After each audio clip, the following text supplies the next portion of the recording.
Welcome to Real Talk Real Women. My name is Miriam Khalladi and today we have certified trainer, online coach and published fitness model Rita Catolino on the show. Welcome Rita, how are you? I'm great, thank you for having me today. You're most welcome Rita. Rita, tell us what happened in '07 that made you look at your life and say, I have to do something about my health choices. I gave birth to my little girl, Ariana, in July 2007. And, people talk about their aha moments, and I've had many along the way, but that was, I think, the definitive factor in my choice to make a change in my life. And I wanted to instill in her, even though she was this brand new baby, I knew that everything I did would affect her. So I wanted to start from the beginning and start making some positive changes so that when she was, and she's now 6, that she would see a positive role model and somebody who was doing something, not just telling her to do something. Oh, amazing. And in an interview with the Londoner, you talk about how before having your daughter, at one point you were unhappy with the way you looked and felt and started smoking, eating just one meal a day, drinking and losing weight. A lot of women fall into that trap. Why do you feel that happens and what makes it so destructive? After I was living in Europe at the time when I started this unhealthy lifestyle change, so I just mimicked what I saw other women doing. So I saw a lot of thin women.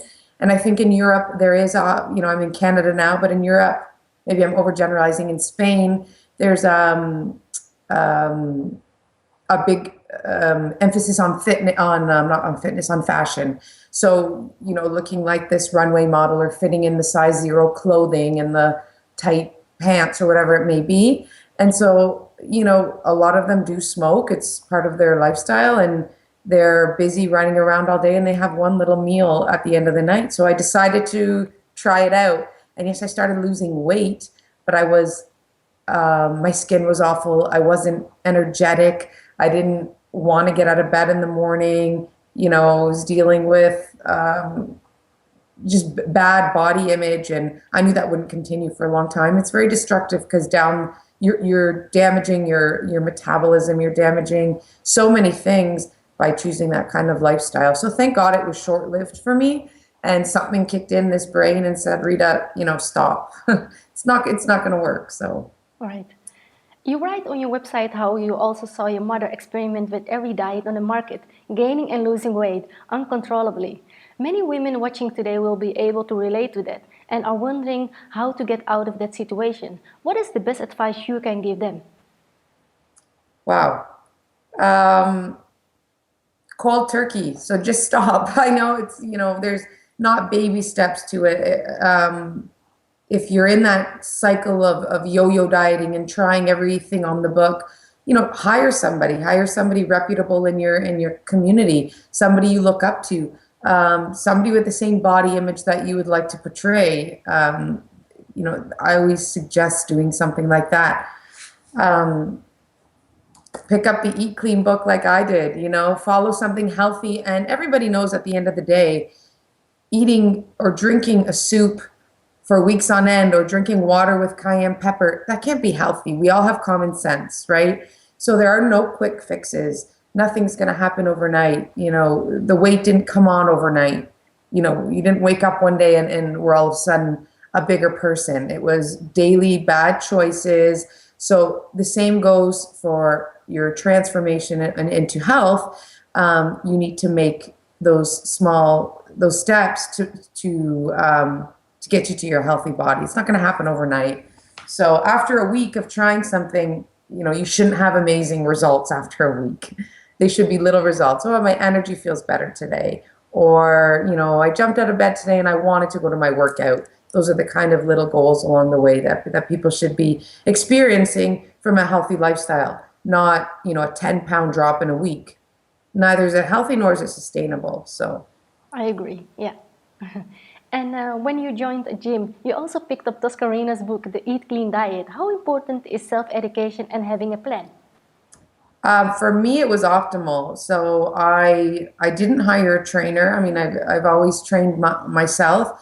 And the more you know and the more you educate yourself, the more books you read, It's great with this online communities now. The more you read and the more you educate yourself, the better you are, right? Ignorance is not bliss. So it was optimal in my change, and obviously somebody had suggested to me years ago the Eat Clean Diet by Toscarino, and because I read it made so much sense to me because it was wow, I get to eat more, I get to eat healthy food from the earth, and I started doing it, started seeing a change, and I had the energy to push through these workouts. So for me, it was a no-brainer. As you may know, I had the honor to have Tosca on my show as well, and she told me that you are now her coach. How amazing is that? Can you tell us about how that came to be? It's obviously it was being able to inspire or train or motivate somebody who did that for you and changed your own life it's one in a million. Like how many people can say that they were able to inspire and influence somebody who had affected them so much. So that was amazing. I actually trained her makeup artist, Valeria Nova, for a fitness show. And Valeria had amazing results. And Tosca saw her one day and said, "What happened to you?" And she said, "Rita Catolino happened to me." And she said to her, "When I'm ready to find my abs again, I'm going to ask you for her number." And she emailed me out of the blue one day. I remember reading the email about 5 times out loud to my husband. And I thought, is this real? Is this spam? Is this junk mail? Is this real? And I kept reading it. And it took me about 5 hours to work up the courage to actually call her. And I guess the rest is history, because then it's been a year now. This coming month will be a year since that email and that phone call. And so much has happened in a year. And on top of winning the show, which was our goal, we've formed a great friendship, and she's such a great woman. So I'm blessed to have her in my life. Yeah, I agree. And what an amazing experience. Yes, I mean, it's life changing. Great. So tell us a little bit about your experience in coaching people. What do you feel are the major roadblocks for most of your clients, and how do you help them overcome these obstacles? I would say the number one roadblock, and because I'm dealing with transformation clients, so the majority of them have quite a bit of weight to lose. It wasn't like Tosca, the majority of my clients, where she was looking to tone up. She was already very fit.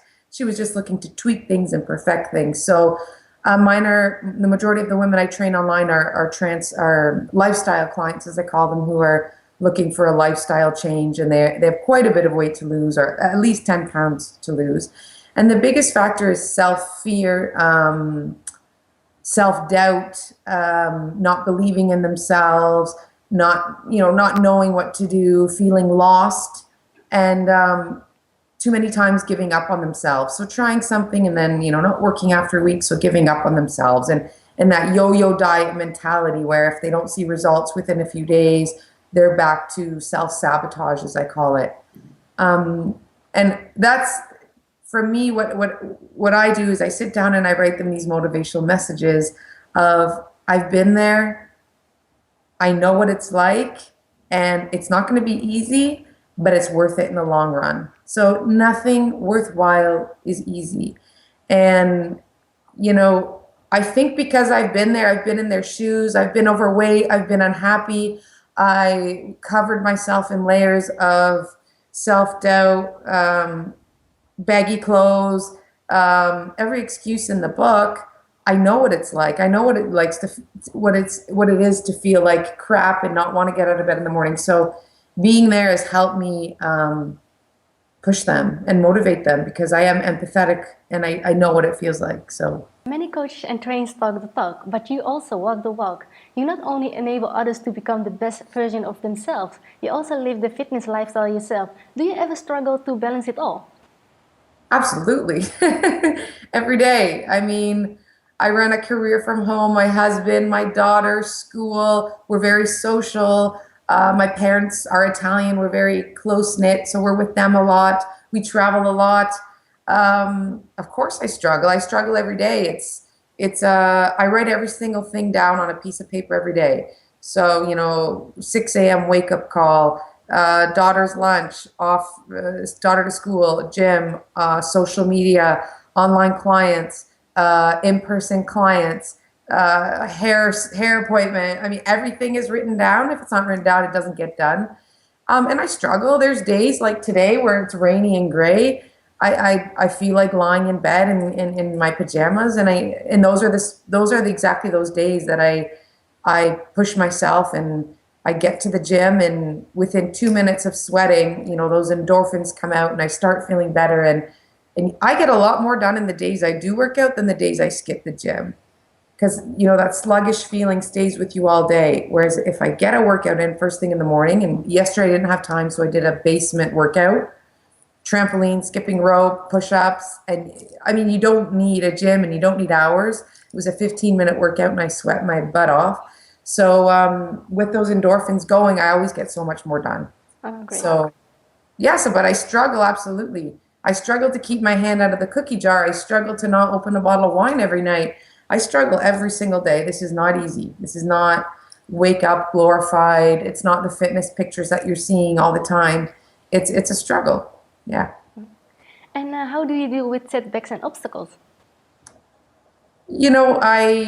I dig deep. I look at old pictures. I look at other fitness inspirations. I get on Facebook and I see all of my fitness friends and what they're doing, and I can do this too. So looking to external motivation to help sometimes. Oh, great. Not only you are a transformational coach yourself, you also have your own coach, and I think that shows a lot of character. I remember Tosca telling me that she knew you would tell it to her like it was and not sugarcoat it. How important is it for you yourself to have someone like that who tells this to you like it is? It's great to have a coach. They push you beyond.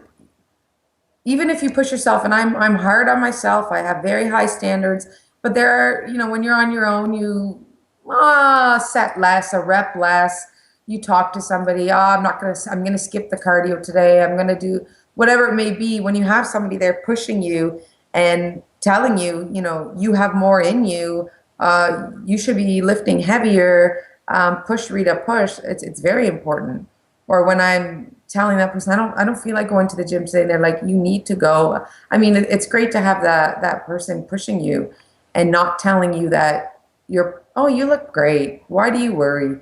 Perfect. Skip a day. And that was my tough love approach with Tosca. If you want this, you do this.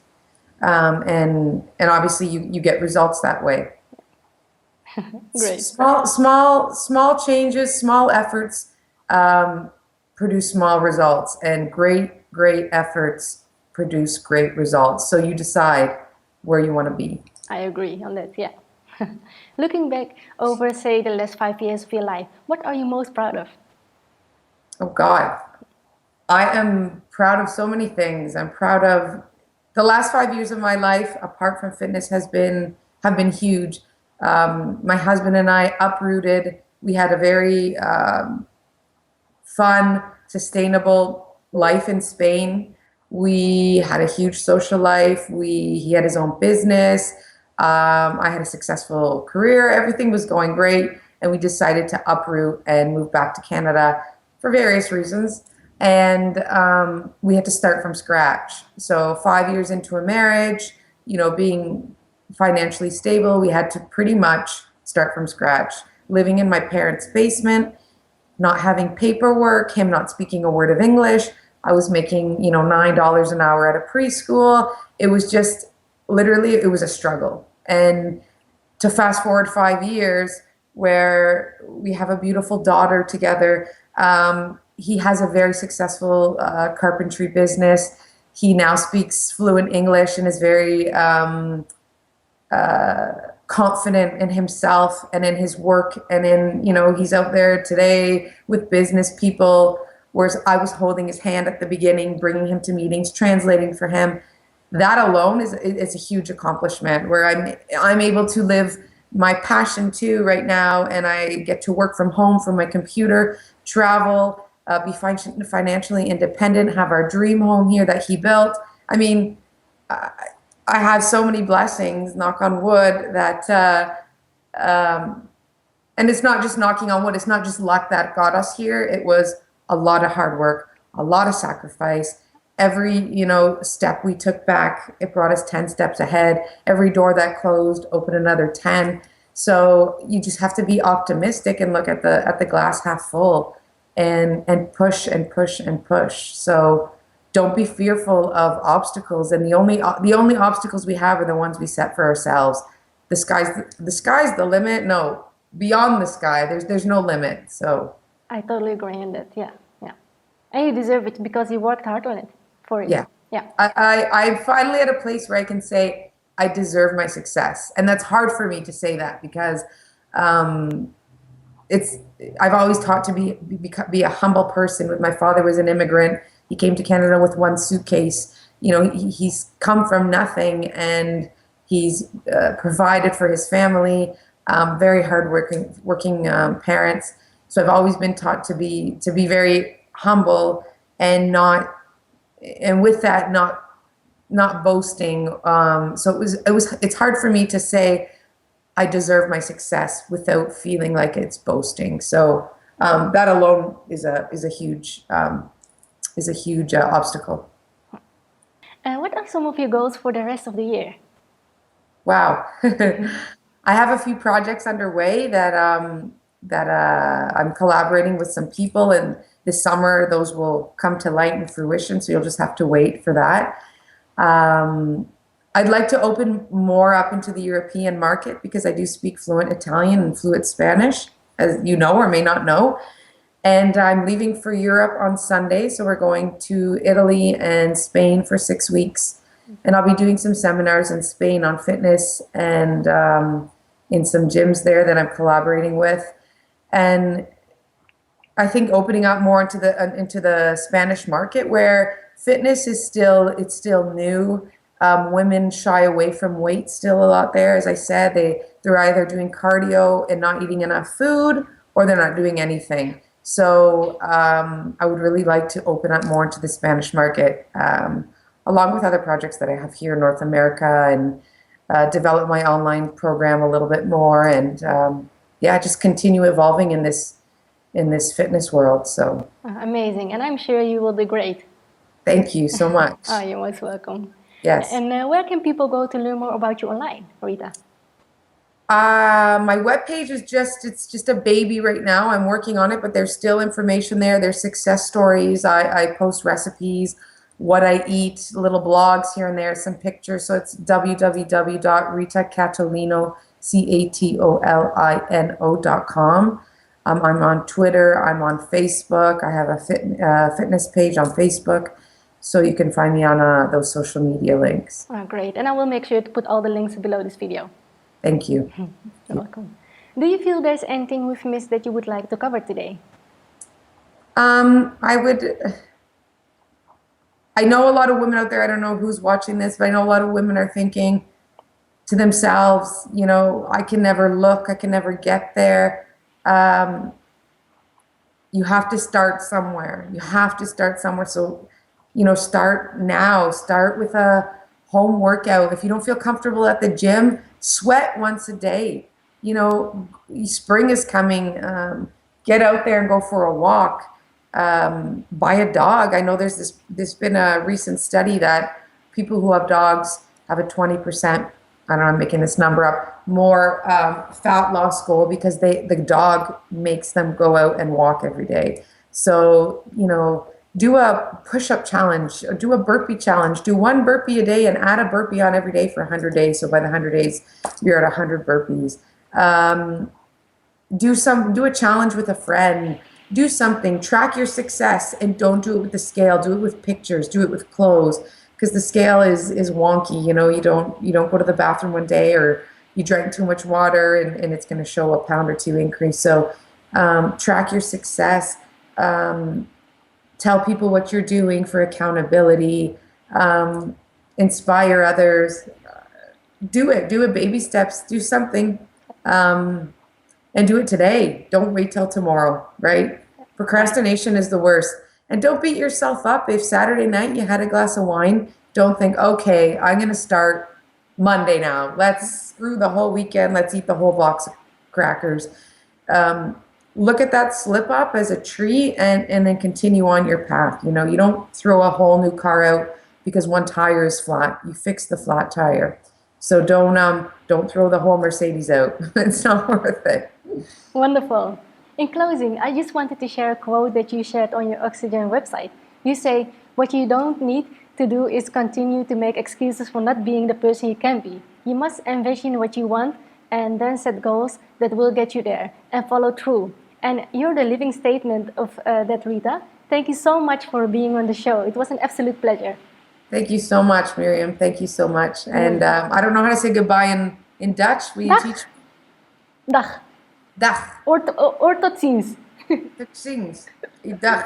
Thank you so much. Hasta luego y ci vediamo and a bientôt. Gracias. Thank you so much. Thank My you. name is Miriam Khalladi, and I will see you on the next episode of Real Talk, Real Women.